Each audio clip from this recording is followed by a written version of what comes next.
here in week number 3 as we are almost at the half season point. And with that, ladies and gentlemen, welcome to the drafting phase here between both of these teams. RRQ once again on first pick, Geek on second. If patterns matter, like Agani mentioned earlier on, it should be Geek's game to win. But with this, RRQ already opted for the Joy and the Fanny ban. Geek go for the Claude and the Yves. Once again, Faramis taken out. Kaja is left open. Uranus as well. What option are they going to go for? They're actually going to go for the Kufra Respect ban. Wow. And this puts RRQ on the hot seat. What hero are they going to pick up as first pick? Uranus is on the board. Valentina is also on the board. What else? Fredrin first pick worthy here in this current situation. First pick worthy? I don't think so, man. I think the Kadira, if I'm going to go with patterns, is something that they can pick up first. It can be flexed to the roam and mid lane. So I think it makes sense, but we haven't seen Naomi use the Kadira, I believe. That might not be a suitable option, but they will go for it anyways, putting it in the hands of Captain Clay, CC man himself. It's all about pickoffs. It's a theme of both of these teams. The fact that they rely so much on pickoffs and capitalizing over the pickoffs, it's the name of the game. And so I'm not surprised with the Kadira first pick here for RRQ. Well, pickoffs is the name of the game, but it's also being able to survive from the pickoffs yourself. The Kadira with the Breath of the Ocean has so much outplay potential. There's the Ocean Auto, the Thalassophobia, the passive, that allows the Kadira to regen up after an engagement as well. Those are two very important factors in why this hero is just so good right now.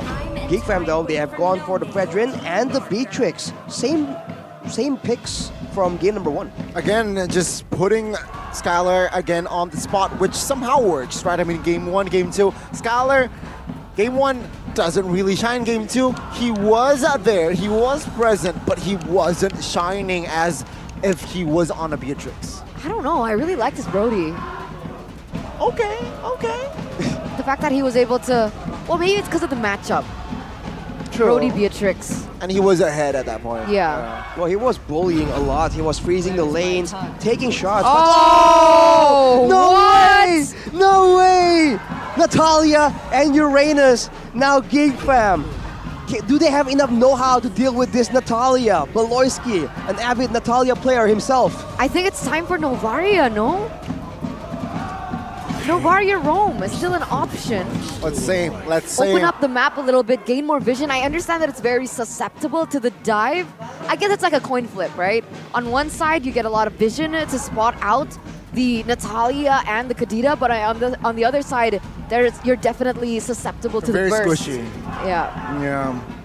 Very putting a big target on your back if you picked up Novaria, but there you go, the Brody ban comes through.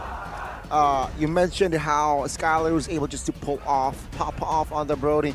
I feel like game 3, Geek, they adjusted and they will eliminate that fact as well.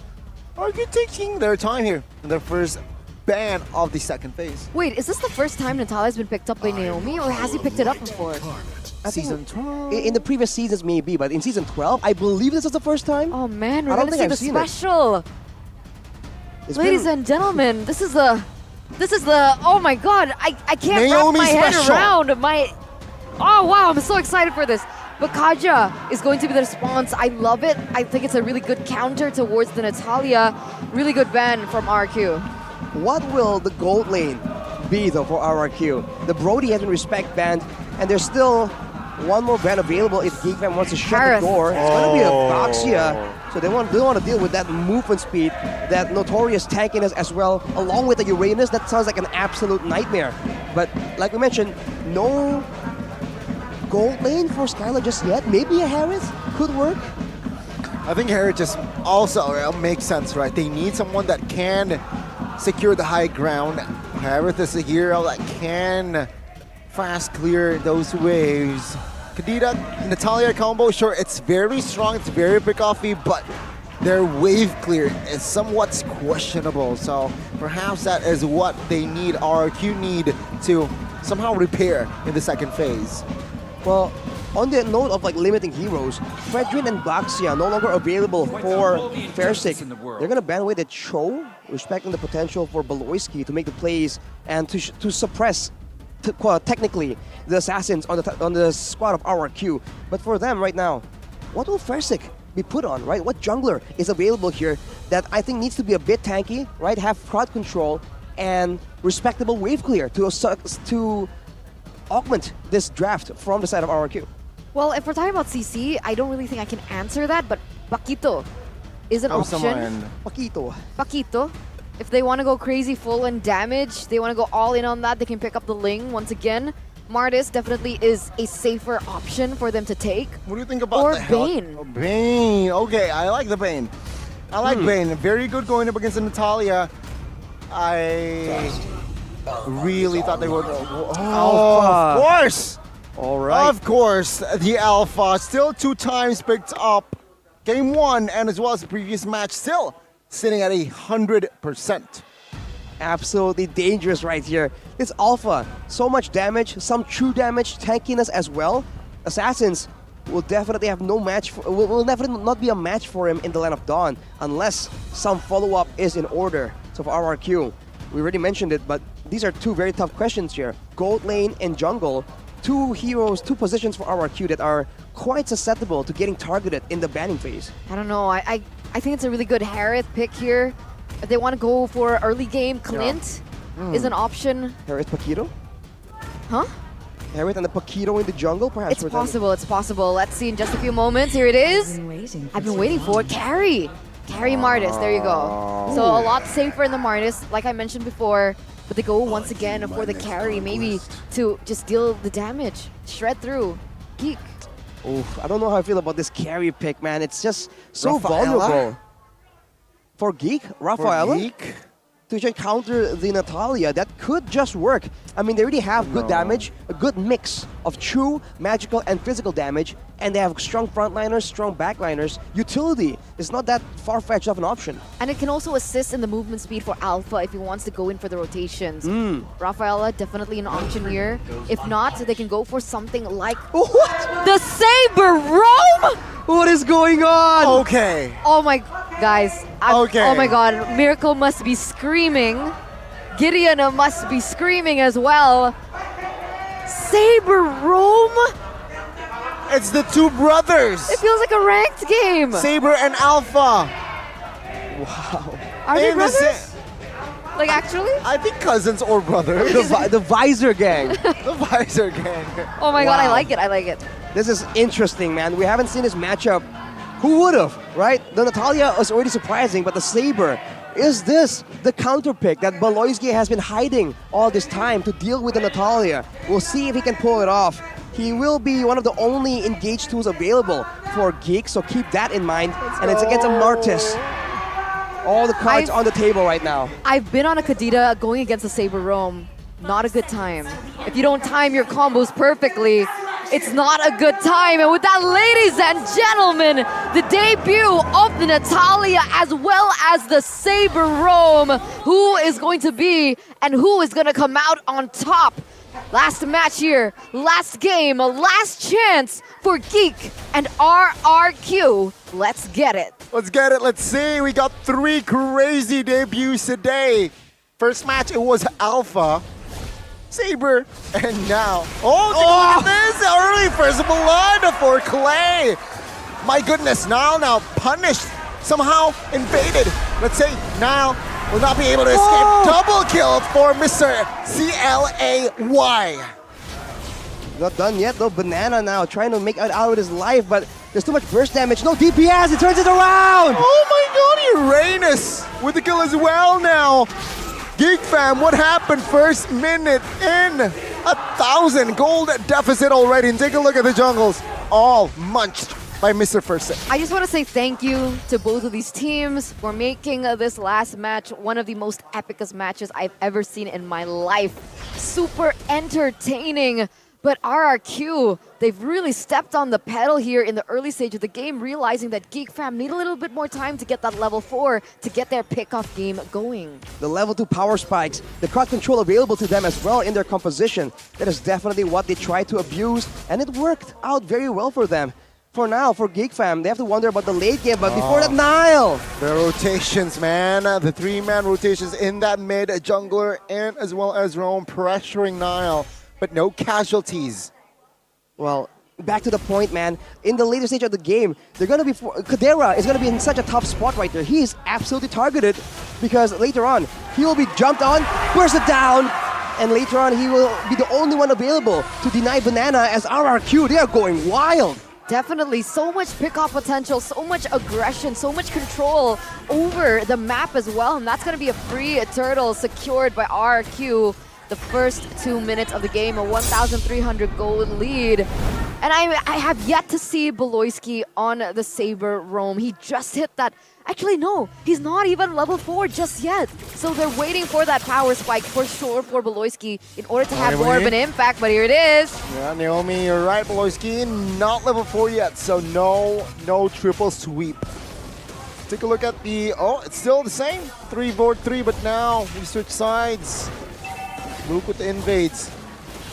Nile going in, Banana solo! So, yeah, let's see here, Spear of Alpha has been popped.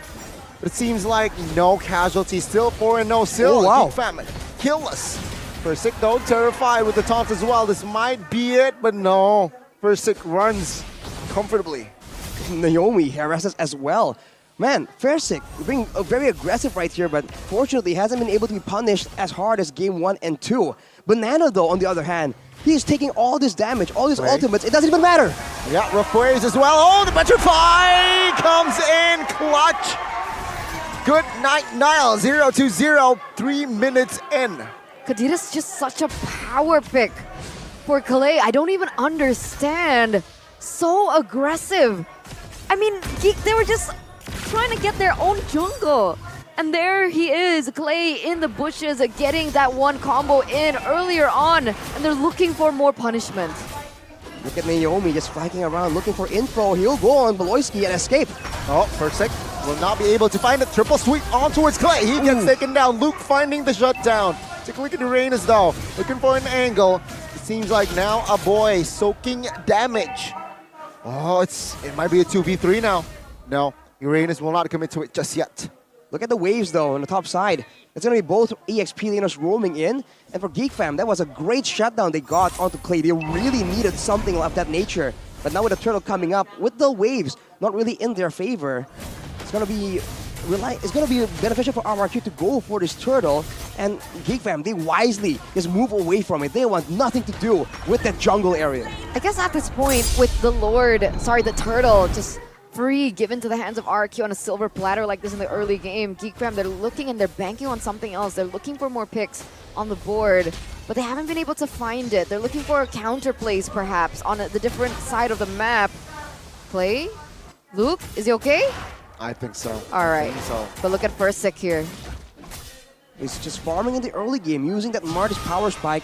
We haven't seen the decimations just come in handy later on in the big skirmishes, but keep your eyes on Beloyski, man. He is just trying so hard to find something. And against Natalia, the intel game is absolutely in question here. RRQ, they're always one step ahead due to the invisible scouting of this Natalia. And I think that's why they picked up Beloyski, right? They picked up the Saber, right? The fact that his skills are able to open up the map just a little bit, give some more information. I think that's what they're banking on. Oh, here we go. Good catch with the Spear of Alpha as well, finding the kill on towards Clay. That's important. 3v3 still. Banana is coming, so it's going to be 4v3. Let's say a boy opening vision. Good pick off there. Started off by Beloy. I feel like now RRQ needs to make an adjustment. Clay has been picked up twice in that similar fashion. They need to try and let someone else take a bit of the aggro. This is the issue with their composition. There's only one real tank in the form of Banana, and now it's too dangerous for Clay to just walk around and look for opportunities to try and punish Geek Fam. They have to try and use Naomi somehow a bit more flexibly, or call first again to try and open up these bushes. Well, it seems like the turret will be target for Kadera. Good thing for the side of Geek Fam. Even though they lost that early, they have recovered here entering the mid-game. Only 600 deficit. Oh, good triple sweep onwards for Sick, but no damage whatsoever. Yep. That's what they need to do, man. Use Versik in this very strong early game of the Martes as the main face checker, deny the crowd control, and then afterwards, whoever shows their faces, if it's Beloyski, if it's Nile, they just get the full brunt of the burst coming in from Clay, from Naomi. With the turtle coming up, RRQ have full control, and they're going to be looking for the pickoffs before the objective. I think that's the way to go for their composition. Are they really going to go for this? See, it seems like they are going to commit to contest. But no, Banana, good zone out. It's going to be a perfect turtle for the side of RRQ. Yeah, that's the third turtle already, ladies and gentlemen. RRQ just holding on to these objectives. Beloyski! Triple sweep on towards Skyler. Flicker, no problem. Take a look at Naomi. Trying to find the revenge, trying to find a trade. If he was passion, was not enough to take him down just yet. But let's see, Kadita. Clay. He is a naughty mid laner. But it seems like now, neutralized. Oof, a boy might be unaware, almost gets caught in that trap, but fortunately for him, Clay does not land on it. And look at Versik, man. He is trying to engage, but he might be a bit too far alone. Okay, Martis needs to be careful. Yep.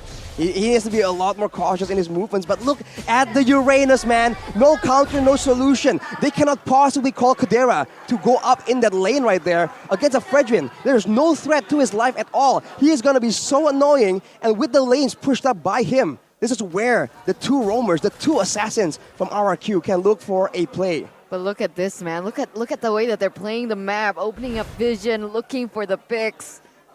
Beloyski and Naomi were literally one bush apart. Yeah. Looking for the picks. And here we go, Naomi. Yeah, look now. Soaking damage from two members. Take a look at the true damage. This might be enough. Naomi with the execute, finding the kill. Luke, a little bit too overextended. They're punished. They're going for the same. Oh! Go to Purify! Oh, Clay with the catch! That was it! And now RRQ collapse! Nile gets taken out. It's a 3-man takedown. Versik jumping in again. And you can hear the screams from the kingdom. Definitely, they are roaring, ladies and gentlemen, at the venue. The snipe connects onto Skyler, but only to give information that he is going to be able to take away that orange buff away from Geek. And so far, what Geek Fam have been able to take from those 3 kills has been nullified here by RRQ as they hold control over the Lord with levels above the opposing jungler. Alright, let's see. Luke will be able to soak some damage. Take a look at Naomi. Spotted by Nile. Look at the Banana, though. Look at his HP. He's not going down at all, man. And look at Clay. Banana is just keeping everyone at bay, but Clay gets spotted right there. Beloyski. Triple sweep on towards Uranus. Clay very low in the backside.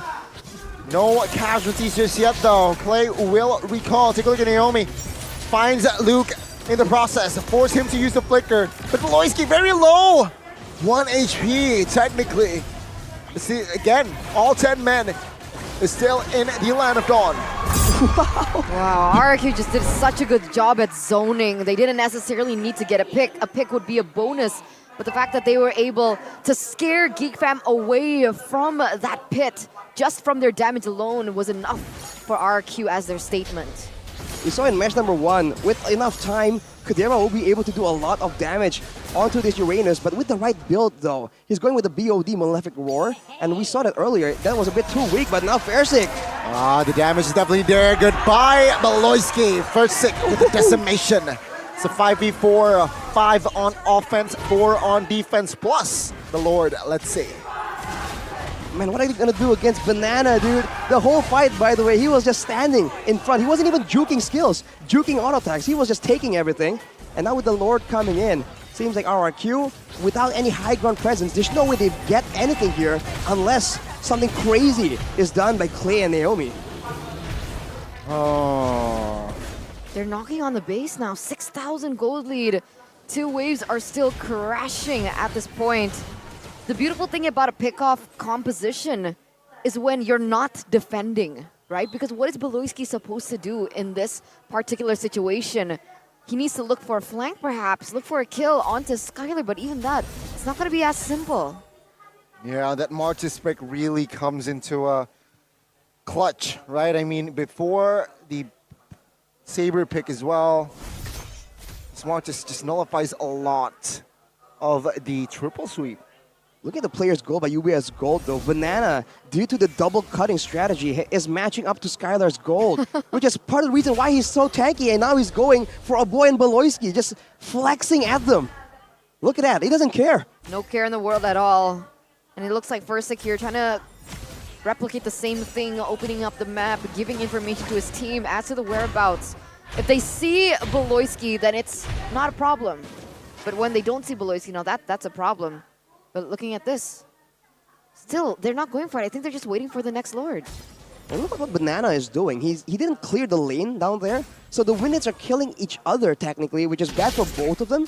But actually, it's pushing towards the side of Geek Fam. So it's gonna, he blocked one minion right there. Let's shift the equilibrium of the minions in favor of RRQ. So slowly but surely, it's gonna push up towards the lane of Geek Fam. I think just about when the Lord is up. So the macro play right here is phenomenal. It truly is phenomenal. 20 seconds for the next Lord and Geek Fam. Do they really want to go for this? They're forced to turtle somehow here. Well, Banana Just causing a distraction. Take a look at that. Unbothered. Oh man, I think this is so dangerous. All right, at least Geek Fam get the orange buff finally. But look at the positioning coming in from Clay. It's so scary. Skylar already... Oh no, not another item. Banana now getting jumped on. Getting the taunt as well. It seems like, triple sweep towards the backside. And Beloyski, though, will be taken down. It's going to be 2 members, 3 members taken out as Kadera and Nile. Only the surviving members from the side of Geek Fam. RRQ, clean, concise execution. The counterplay from RRQ is so strong. What in the world is Beloyski supposed to do? He goes in for the triple sweep. He gets nullified in by the damage and the utility, the stun, the petrify coming in from Clay, and all that kill pressure gets negated. now without having Fairsick, without the Lord, they saw the waves crashing into the base of Geek Fam. They tried to make use of it, but they won't be able to get anything so far. But with this Lord, it's gonna be a huge crash. And we have to see, what can Araki do to manage the waves in such a way that Geek Fam can't clear? They have the Beatrix, they have the Valentina, and the Alpha as well. These are all great clearing tools, but without items, it's gonna be a bit difficult. Only a Clock of Destiny and Enchanted Talisman in the hands of a boy. And for Kadera, he has the Has Claws, but I don't think he's living long enough to sustain through it. Yeah, the burst, right? Oh, Beloyski though. Okay, in the bottom side, and he did, but the damage! Oh my god, he gets outplayed! Without execute as well, Naomi, what? Now the Lord in the mid side starts to march. Tier 1 top side. Haystert will be taken out by Skylar. Let's see, Geek Fam, 4-man defense. Base turret. Oh! Kadera! Renner's apathy! That's a good sign! On towards Naomi. Let's say Geek Fam still holding on here. 10,000 gold lead deficit, and they still defend. Yeah, both roamers taken out just like that. The damage finally from Chidera starts to hit. And that was a beautiful defense coming in from Geek Fam. They lose all their inhibitor turrets, but they still stay relevant in the game. All they need is just a little bit more, but they have to be careful once again from the burst.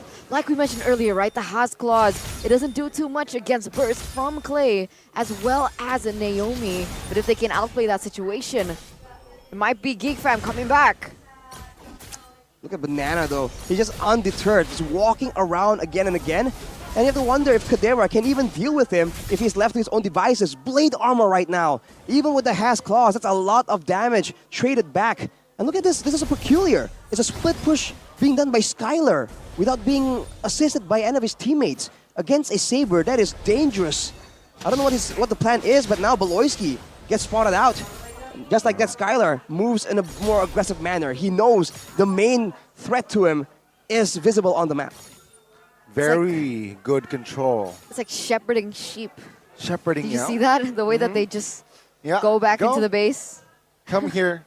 That's your base. Ooh. It's tough. Don't it's go tough. out. Don't go out. I mean, we've seen Geek Fam being in this position before, but that was Geek Fam when Boloisky was on the Natalia. If you guys remember, he was able to make that Hail Mary play happen by being able to take the gold laner out.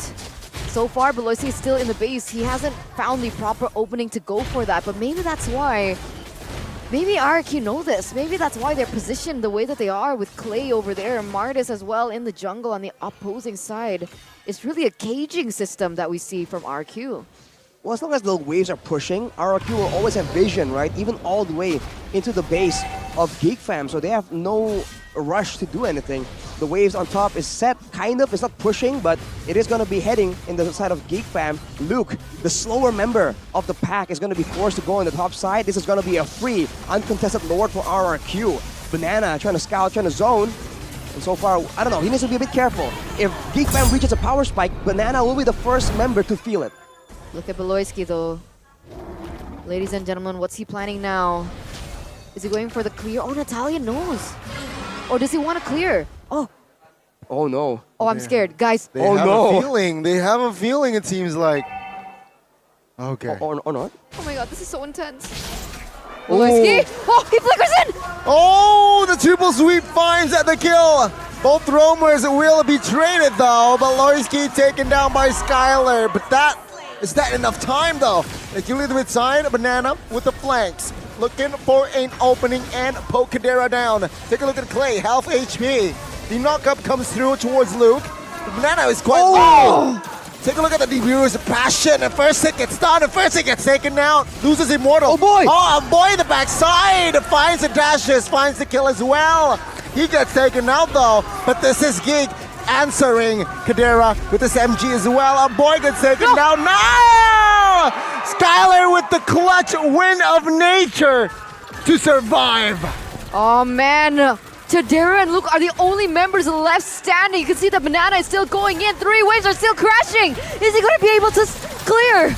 Geek Fam needs to defend this, needs to clear. It seems like without Skylar, they will not be able to focus down the turrets. Banana though, choking a lot of damage. Taunt is there as well. Oh, it's Still a has bag. Immortal. Take a look at the carry, all the true damage. Kadera, win of nature. Oh, Skylar needs to be careful here as Boloisky is there. Banana in the front side will be the sacrificial lamb. He will go down 440. But this is minute number 20 and Geek Fam still holding on. Wow, what a fight, man. All of the back and forth, but in the end, Kadera still deathless. So can be said for, same cannot be said for Skylar. This is a late game where the items have stacked up already. Looking at Kadera, he is going for that Windtalker for the extra bit of damage. He has a Hunter Strike as well. That movement speed is critical. And without Banana right here, RRQ, they're forced to back away, and they might have to be forced to concede some of the turrets. Wait. Windtalker for Beatrix. Windtalker's attack speed, right? Yep. He's trying to get more damage to just melt through Banana. And you saw that eventually he was taken out, but by all means, Banana is still able to sustain for an ungodly amount of time. 20 seconds on the Lord, wave pushing on top side. Seems like Geek Fam are trying to set it up, but without base turrets. This means that RRQ by default will have the advantage. They have to play patient. Let's see here. I mean, still RRQ controls the map, right? 5 seconds in. Lord Evolved is practically here now. Geek Fam, do they have to gamble this? This is my question. Oh, Boloisky. Oh, Clay finds the kill. And he survives as well. And that's not a good sign for Geek Fam. Already a man down in the next Lord fight. You blink and you miss it. That is the beauty of Clay on the Kadita, the pick-off potential that he has. And that's not even involving Naomi, who's looking for a flank on to Geek Fam. Banana forced to use the winner's crunch and will survive. To look at Naomi though. Naomi finds the back line, but gets insta-bursted. It's a 4v4 now, Luke. Low, but has the Immortal. Take a look at Clay. Oh, spotted. Luke loses his Immortal, but Kadera finds the unstoppable. He bought the Immortal and Wind of Nature as well as Scholar gets taken out. Take a look at now. The table have turned as the first hit gets taken out. Geek Fam, they made it! They made it! Banana is the only member left standing from the side of RRQ. But unfortunately for Geek Fam, the waves are crashing in favor of RRQ. Someone needs to deal with that. Are they going to commit onto the kill, onto Banana? Are they going to commit onto the Lord? What is the shot call? And they go for the straight push in the mid side. Take a look at Alpha though. He is dealing that Lord. So yeah, they will take as many S turrets as they can in the mid side as Naomi will come in 2 seconds. But the base turret surely falls here. Banana now soaking a lot of damage. If they can get the kill here, it's going to be very, very nasty. They get it! Oh my god, they can end the game! No way! Geek Fam with the story finds the first win! And RRQ will suffer their first loss. Ladies and gentlemen, this is a huge upset at MPL ID Season 12. Going 5 matches undefeated. No lose streak, a win streak